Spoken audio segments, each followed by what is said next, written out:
Kuwait, Uni Emirat Arab, Arab Saudi, Oman, dan Yaman. Coba kita lihat masing-masing negara Arab ini, apa yang mereka buat di kota-kota besar mereka. Arab Saudi saja dulu. Arab Saudi, di sekitar Masjidil Haram, hari ini masih berlangsung pembangunan gedung-gedung tinggi pencakar langit. Bukit-bukit yang ada di sekitar Masjidil Haram disapu rata. Dan berdirilah Tower Zamzam yang ketinggiannya 640 meteran. Dengan jam terbesar nomor 1 di dunia. Di sekeliling Masjidil Haram masih terus berlangsung pembangunan yang direncanakan 2022 selesai. Maaf, 2020 selesai. Madinah Al-Munawwarah, Masjid Nabawi, kayak mau tenggelam, dikelilingi dan dikangkangi oleh hotel-hotel megah mewah besar-besar, hotel-hotel bintang 5. Apalagi daerah dekat Baqi', lagi dibangun bangunan yang akan membuat terpelanga dan terperangah seluruh mata dunia nanti kalau udah jadi, Pak. Riyadh, ketika Raja Abdullah masih hidup, Pangeran Salman diangkat menjadi gubernur untuk memimpin daerah Riyadh. Ibu kota Riyadh disulap oleh Pangeran Salman menjadi kota metropolitan, mengalahkan Eropa dan kota-kota besar di Amerika. Jeddah dijadikan sebagai kota peradaban, kota perdagangan dan persimpangan Timur Tengah. Ini baru Arab Saudi. Lihat Kuwait. Kota-kota yang dibangun oleh pemerintah Kuwait hari ini mengalahkan kemajuan dan canggihnya bangunan-bangunan yang ada di Eropa, yang ada di Amerika, dan bahkan yang ada di dunia. Kuwait kalah oleh Bahrain. Bahrain luar biasa keindahannya, hampir mengejar Uni Emirat Arab, tetapi masih kalah oleh Uni Emirat Arab. Bahrain, ketika saya diundang oleh Duta Besar Republik Indonesia di Qatar, saya isi kajian selama 10 hari di Doha dan sekitarnya. Masya Allah, selfie-selfian saya udah gak malu-malu. Di belakang gedung-gedung tinggi pencakar langit, banyak pantai-pantai yang disulap menjadi reklamasi. Indah sekali di Qatar. Semuanya harus mengaku kalah oleh kota terindah dan termewah, termegah, terlengkap, kota mimpi dunia, Abu Dhabi di Uni Emirat Arab. Siapa yang tidak kenal dengan Abu Dhabi? Cuma di Abu Dhabi yang nggak ada di dunia ada di Abu Dhabi. ATM emas cuma ada di Abu Dhabi. Tek keluar emas batangan. Itu cuma ada di Abu Dhabi. Makanan gratis, makanan mewah, silakan ambil berapapun mau. Tapi yang masuk ke sana cuma orang miskin. Jadi kalau ada orang masuk ke sana, dianggap langsung miskin tuh. Gratis, mau ambil apa saja. Mobil dari kulit luar sampai mesinnya emas, itu cuma ada di Abu Dhabi. Mobil-mobil polisi saja, Ferrari, mobil mewah begitu Pak, miliar-miliaran, itu cuma ada di Abu Dhabi. Dan belum lagi gedung-gedungnya tinggi-tinggi menjulang mencakar langit. Buka saja Google, buka saja YouTube, lihat bagaimana Abu Dhabi hari ini. Dan itu di Arab. Abu Dhabi harus angkat tangan nyerah dengan kota sebelahnya, Dubai. Dubai sampai hari ini masih memegang rekor gedung tertinggi nomor 1 di dunia. Ternyata bukan di Hong Kong, bukan di Tokyo, bukan di Sydney, bukan di Melbourne, bukan di Paris, bukan di London, bukan di New York, tetapi di Arab, tepatnya di Dubai. Nama gedung tertinggi nomor 1 di dunia adalah Burj Khalifah. Tingginya 818 meter. Kalau kita ke bawah, lihat ke gedung kayak gini ngelihatnya. Apakah perlombaan ini sudah selesai? Oh, belum. Hari ini di tepi Laut Merah, di kota Jeddah, sedang berlangsung pembangunan gedung tertinggi nomor 1 dunia yang akan mengalahkan rekor gedung yang ada di Dubai. Gedung tertinggi nomor 1 di dunia hari ini dibangun oleh orang terkaya nomor 1 di Arab Saudi, Pangeran Al-Walid bin Talal. Pangeran Al-Walid bin Talal menghabiskan dana 120-an triliun rupiah uang kita. Pernah ngeliat duit sebanyak itu? Belum? Sama. Saya juga belum. Nolnya berapa itu?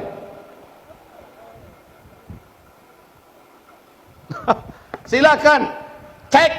Hari ini pembangunan ini seharusnya 2018 ini selesai, tapi ternyata Pangeran Al-Walid bin Talal kemarin ini kan ditangkap oleh Muhammad bin Salman.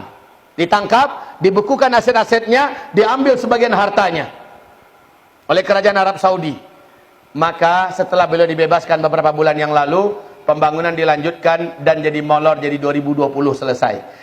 Kalau yang di Dubai tingginya 818 meter, maka Kingdom Tower, gedung yang sedang dibangun di tepi Laut Merah di Jeddah ini ketinggiannya 1,2 kilometer. 1,2 kilometer sampai ke awan. Kaum muslimin, Kuwait baru-baru saja juga mengumumkan akan mendirikan gedung tertinggi di dunia yang ketinggiannya juga di atas angka 1 kilometer. Perhatikan hadis Nabi. Jika zaman itu sudah kalian temukan, maka jarak masa antara kalian dengan kiamat sudah sangat-sangat dekat. Inilah dia zaman kita. Nggak ada zaman yang lain. Hadisnya sahih, tidak terbantahkan dan tidak bisa direkayasa. Oke. Boleh saya menulis? Mudah-mudahan yang jauh bisa fokus melihat dan Allah tajamkan matanya. Kalau saya tidak nampak juga, andalkan pendengarannya, tapi mata fokuslah terus melihat ke arah ustadz dan papan tulisnya. InsyaAllah Allah mudahkan kita mencerna dan memahami. Rasulullah sallallahu alaihi wasallam menyebutkan di dalam hadis diriwayatkan oleh Imam Ahmad. Hadis ini dinyatakan oleh Syekh Ahmad Syakir sebagai hadis yang sahih. Tadi ada berapa tanda besar kiamat? Ada 10 tanda besar kiamat. 7 tanda besar kiamat. Tanda besar kiamat yang ketujuh, sabda Rasulullah, di sini adalah akhir keberadaan umat Islam hidup di muka bumi. Apa yang terjadi? Yang terjadi adalah angin lembut yang wangi, sejuk, bersumber dari Yaman, dengan cepat membungkus muka bumi ini.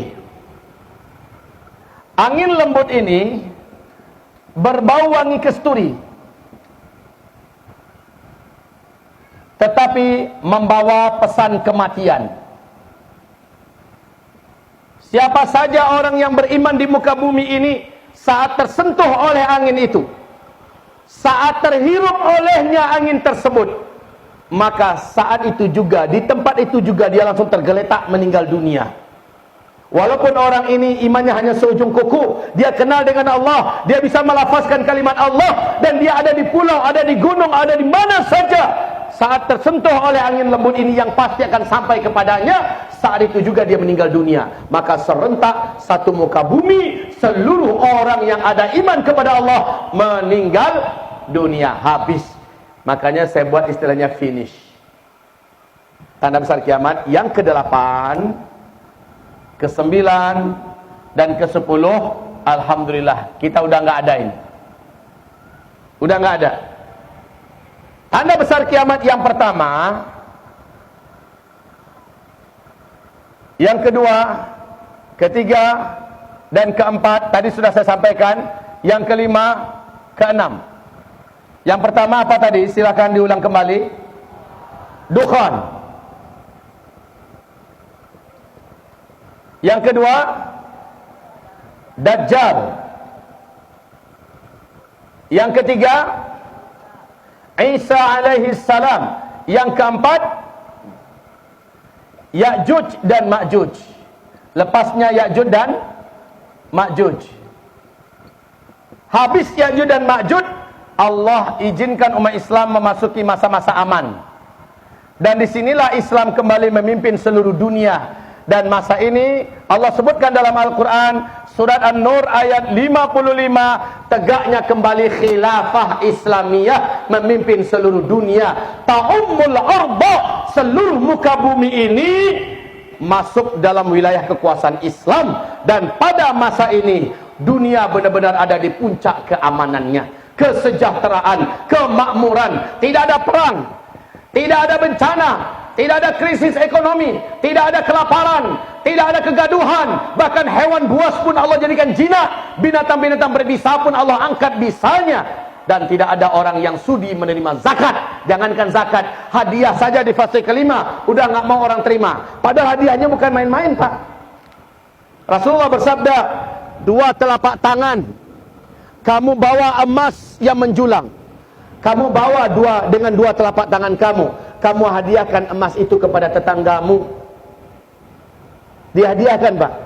Bapak tahu apa respon tetangga menerima hadiah emas?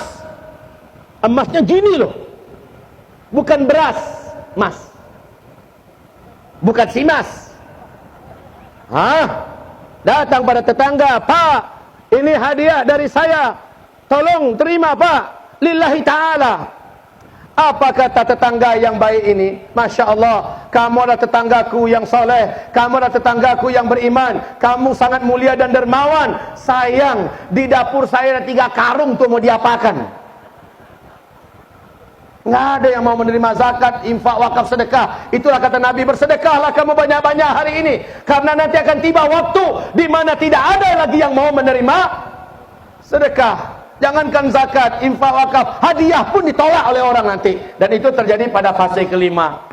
Kira-kira dapat nggak oleh kita nggak ya fase kelima? Dapat nggak ya? Kira-kira dapat tidak? Jangan jawab sekarang. Nanti habis kita nyampaikan tabligh akbar, insya Allah terjawab nanti. Kira-kira seberapa jauh lamanya ini, Pak Ustadz? Tar juga terjawab insya Allah. Lanjut. Kaum muslimin yang kami muliakan, nah kalau ini adalah finish, maka startnya di mana? Startnya di sini, yaitu diutusnya Muhammad bin Abdullah oleh Allah sebagai Nabi dan Rasul penutup. Ini adalah start. Sejak beliau diutus sampai serentak wafat orang-orang Islam satu bumi, Nabi bersabda di dalam hadis sahih diriwayatkan oleh Imam Ahmad, apa kata Rasulullah sallallahu alaihi wasallam? Kalian semua akan menjalani 5 fase sejarah. Fase yang pertama, ini takunun nubuwah fikum masyaallah an takun. Ini fase pertama. Fase nubuah, yang memimpin umat Islam pada fase ini langsung beliau, Nabi Muhammad sallallahu alaihi wasallam. Fase ini berlangsung selama 23 tahun. Dan fase ini pasti berakhir, kata Rasulullah sallallahu alaihi wasallam. Lalu masuklah fase kedua. Fase kedua, umat Islam summa takunu khilafatan ala minhajin nubuwah. Kemudian masuklah fase kedua, yaitu fase khilafah dengan konsep kenabian. Fatakunu masyaallah antakun summa yarfa'uha idza syaa ayafa'aha. Fase ini disebut dengan fase khilafah ala minhajin nubuwah, kekhalifahan dengan konsep kenabian. Para khulafa rasyidin melanjutkan pemerintahan apa adanya gaya Nabi. Dan ini berlangsung selama 30 tahun. 30 tahun. Kemudian fase ini juga pasti berakhir, kata Rasulullah sallallahu alaihi wasallam, masuk pada fase ketiga. Fase ketiga ini yang paling panjang dan paling lama, 1227 tahun. Dan ini disebut dengan fase mulkan abdan. Para khalifah sudah mengganti sistem kekhalifahan kepada sistem kerajaan. Gelarnya tetap khalifah, tapi sistem yang dipakai adalah sistem kerajaan. Di dalamnya ada 3 dinasti. Dinasti Bani Umayyah, dinasti Bani Abbasiyah, dan dinasti Bani Utsmaniyah. 3 fase ini habiskan masa 1227 tahun. Dan fase yang ketiga, sepakat para pakar dan ahli sejarah juga telah selesai. Kapan? Runtuhnya khilafah Islamiyah Al-Utsmaniyah di Turki pada tanggal 3 bulan Maret tahun 1924. Sejak itu selesai sudah. Islam di 3 fase ini masih memimpin dunia. Berakhir di sini. Masuk fase keempat. Nah, ini fase kita. Perhatikan baik-baik. Masuklah fase keempat.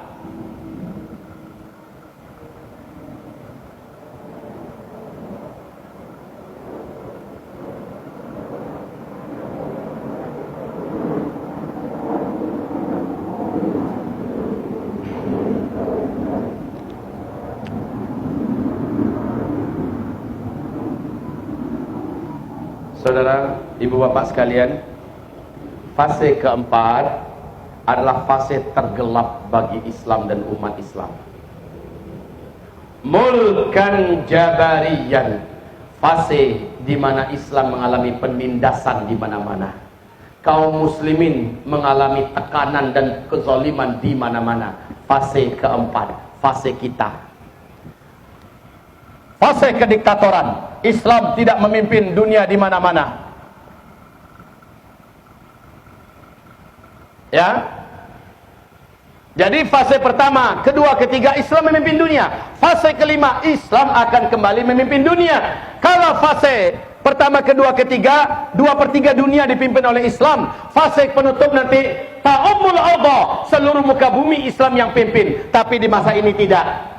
Jangan heran kalau ibu bapak melihat di mana-mana di seluruh dunia Islam kayaknya jadi pecundang dan bulan-bulanan. Betul tidak? Kita merasakan dan melihat, bahkan di Indonesia juga terasa banget kalau Islam hari ini benar-benar luar biasa. Orang-orang yang mampu istiqamah, orang-orang yang kuat mempertahankan iman pada fase keempat ini, kata Rasulullah sallallahu alaihi wasallam, mereka eksis dengan keislaman kafahnya. Mereka memperjuangkan Islam dengan penuh kesabaran dan militansi tingginya. Rasulullah bersabda, nilai pahala mereka setara dengan 50 nilai pahala kalian. Kaget para sahabat. Ya Rasulullah, 50 kami atau 50 mereka di masa itu? Bal minkum, 50 kalian, kata Rasul kepada para sahabat. Awas, perhatikan betapa gembiranya kita mendengar berita ini.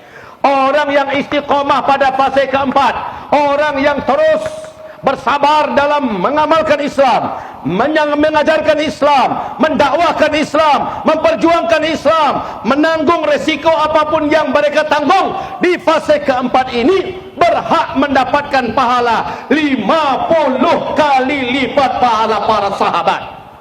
Allahu Akbar. Ini hanya ada di fase keempat. Dan fase ini sabda Rasulullah, bergerak waktu kemari bertambah berat ujian yang akan dihadapi oleh umat Islam dan bahkan oleh manusia. Isbiru fa innahu la ya'ti 'alan nasi zaman illa alladhi ba'dahu syarrun min hatta talqaw rabbakum. Isbiru, bertahanlah kalian, bersabarlah kalian, nanti akan tiba kepada kalian suatu zaman. Ini dia zaman yang dimaksud Nabi, zaman fase keempat. Orang-orang yang hidup pada masa itu akan menyaksikan hari-hari yang mereka jalani lebih berat daripada hari-hari dulu yang telah mereka lalui. Hari-hari nanti yang akan mereka songsong, mereka jelang, lebih berat dari hari-hari yang sedang mereka jalani. Bila kalian temukan zaman itu, isbiru, bertahanlah kalian, bersabarlah kalian, hatta talqaw rabbakum, sampai kalian semua berjumpa dengan Allah Rabb kalian, sampai terjadinya tanda besar kiamat yang ketujuh. Kalian semua wajib bersabar. Ada apa? Coba kita perhatikan sekarang. Benar tidak zaman ini dibandingkan 10-20 tahun yang lalu berat yang mana? Berat sekarang atau berat 10-20 tahun yang lalu? Coba silakan dibandingkan. Moral anak-anak kita sekarang, mana yang lebih parah, sekarang atau 10-20 tahun yang lalu? Sejak adanya internet, sejak terbukanya dunia dengan genggaman tangan, maka sejak itu kondisi moral anak-anak kita merosot dengan sangat drastis dan tajam, mengerikan. Lihat di segi ekonomi, berat mana 10 tahun, 20 tahun yang lalu dibandingkan sekarang, atau sekarang lebih berat daripada yang dulu? Sekarang seluruh dunia menjerit, termasuk Indonesia. Politik, lihat bagaimana politik di seluruh dunia. 10-20 tahun yang lalu lebih berat sekarang, dan ke depan akan lebih berat lagi. Saya berani pastikan, entah seperti apa bentuknya Allahu a'lam, saya berani pastikan Indonesia makin kesananya sama dengan negara yang lain, makin kacau balau, makin amburadul suasana politiknya. Tetapi ada kabar gembira, ada kabar gembira. Allah jamin makin hebat ujian, makin dahsyat tempaan, makin kacau keadaan, makin dekat Islam memegang peranan, makin dekat Islam memenangkan pertempuran. Islam akan memimpin seluruh dunia insya-Allah ta'ala. Kenapa? Nabi bersabda pada fase keempat, iman orang-orang yang beriman di akhir zaman mendekati imannya para sahabat. Takbir! Iman orang beriman di akhir zaman semakin teruji, semakin banyak ujian yang menempa mereka. Mereka tertempa dengan ujian dan imannya menjadi semakin militan, insya-Allah pada fase keempat. Ini dia fase kita. Coba saja lihat sekarang, bandingkan dulu rata-rata sepi dan sunyi, kita melihat adanya menyaksikan ibu-ibu dengan pakaian syariat yang lengkap. Sekarang udah Masya Allah. Dulu pondok-pondok pesantren agak kurang peminatnya, sekarang rata-rata pondok pesantren sudah hampir-hampir tidak bisa menerima murid. Termasuk di pesantren kami sulit mau menerima murid. Kenapa? Nggak ada lagi tertampung oleh tempat. Dulu mana ada mak-mak tahfiz sebanyak sekarang. Sekarang bermunculan para hafiz-hafiz yang luar biasa. Betul? Apalagi setelah pelecehan Al-Quran surat Al-Ma'idah ayat 51. Saya melihat luar biasa, umat ini terbelah dua. Dan Nabi bersabda menjelang Dajjal nanti keluar, umat ini akan terbagi kepada fustataini, fustatu iman la nifaqa fih, fustatu nifaqa la imana fih. Fa idza kana dzak fantadhirid dajjal min yaumihi aw min ghadih, kata Rasulullah. Menjelang Dajjal keluar, umatku akan dibelah dulu oleh Allah dengan ujian iman kepada dua belahan. Fustatu iman la nifaqa fih. Satu belahan mereka orang-orang beriman saja yang di sini. Yang ada di kubu ini orang-orang beriman saja, la nifaqa fih. Tidak ada kemunafikan pada mereka. Fustatu nifaqa la imana fih. Lalu kelompok yang kiri, kelompok munafik, tidak ada keimanan pada mereka. Fa idza kana dzak, kalau itu sudah kalian kondisinya terwujud, fantadhirid dajjal min yaumihi aw min ghadih. Tunggu Dajjal hari itu atau besoknya keluar. Dan saya perhatikan, wallahi kalau kita sama-sama memperhatikan, seluruh dunia sekarang ini, baik Mesir, baik Yaman, baik Saudi, baik di mana-mana, Allah uji mereka dengan ujian yang berbeda-beda, di mana orang beriman terbelah menjadi mukmin haqqan atau menjadi munafik. Kalau di Indonesia, Bu, kapan, Bu?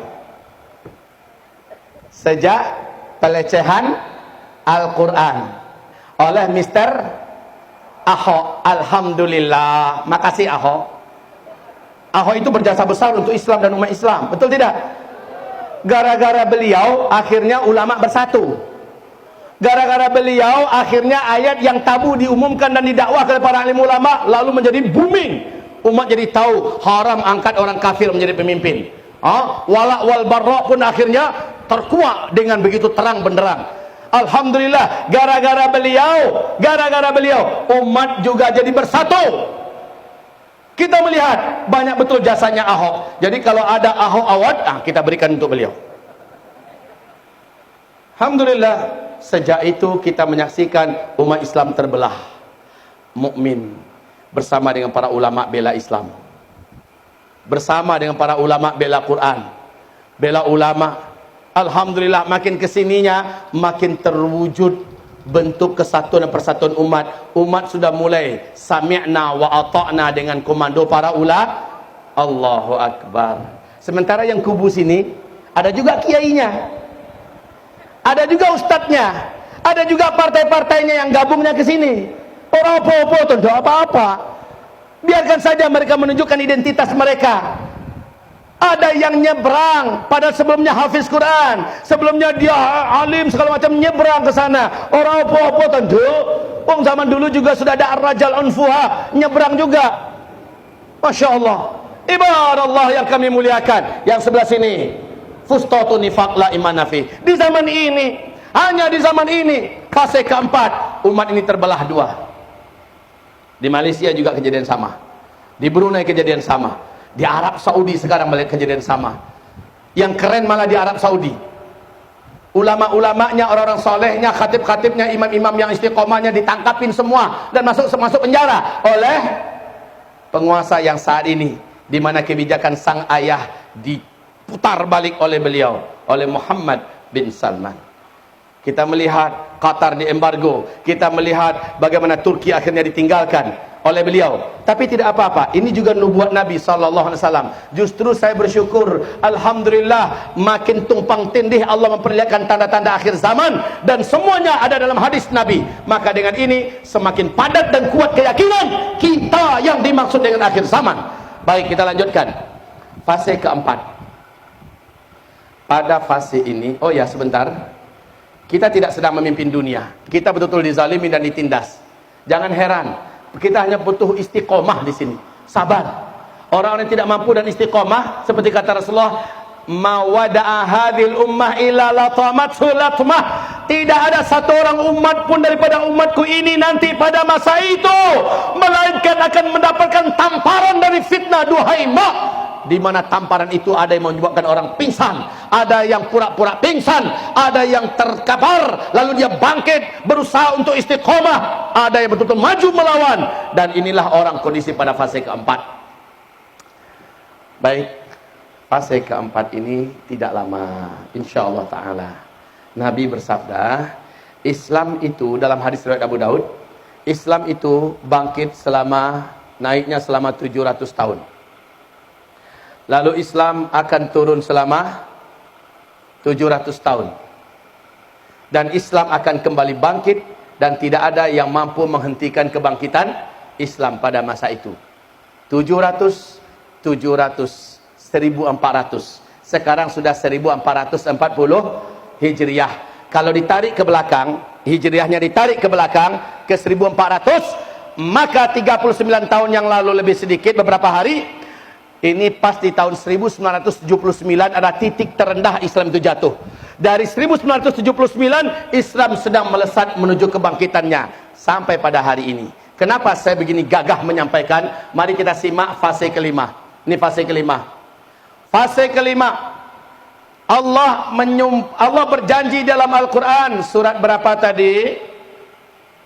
Surat An-Nur, surat yang ke-24, ayat yang ke-55, bahwa bumi akan kembali Allah percayakan dipimpin oleh khilafah Islamiyah. Ini janji Allah. Wahai guru-guru yang mulia, wahai ayahanda yang tercinta, wahai anak-anakku yang terkasih tersayang, wahai bunda yang kami hormati, wahai seluruh muslimin dan muslimat, ini janji Allah di dalam Al-Quran, surat An-Nur ayat 55. Dan juga dalam hadis ini fase kelima, Islam memimpin dunia. Wa'adallahu alladhina amanu minkum wa amilus salihat la yastakhlifannahum fil ard kama istakhlafa alladhina min qablihim wa la yumakkinanna lahum dinahum alladhi irtada lahum wa la yubaddilannahum min ba'di khawfihim amna ya'budunani la yusyrikuna bi syai'a. Allah janji, inilah dia surat An-Nur, bahwa kalian kelak akan kembali memimpin seluruh dunia. Kenapa saya seperti ini? Karena ada orang-orang yang menolak, jangan bicara-bicara khilafah Islamiyah. HTI bahaya. Ustaz Abdul Samad mengalami persekusi karena dituduh sebagai HTI. Kenapa? HTI membawa akidah dan ideologi khilafah.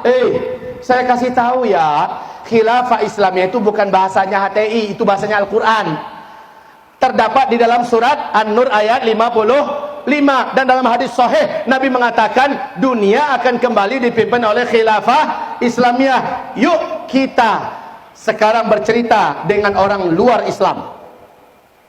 Pada bulan Februari tahun 2012, NIC di New York mempertemukan 15 intelijen negara-negara besar yang terkuat intelijen di seluruh dunia. Mereka duduk berunding, merapat antar satu dengan yang lain, membicarakan siapakah calon pemimpin dunia 2020 ke atas.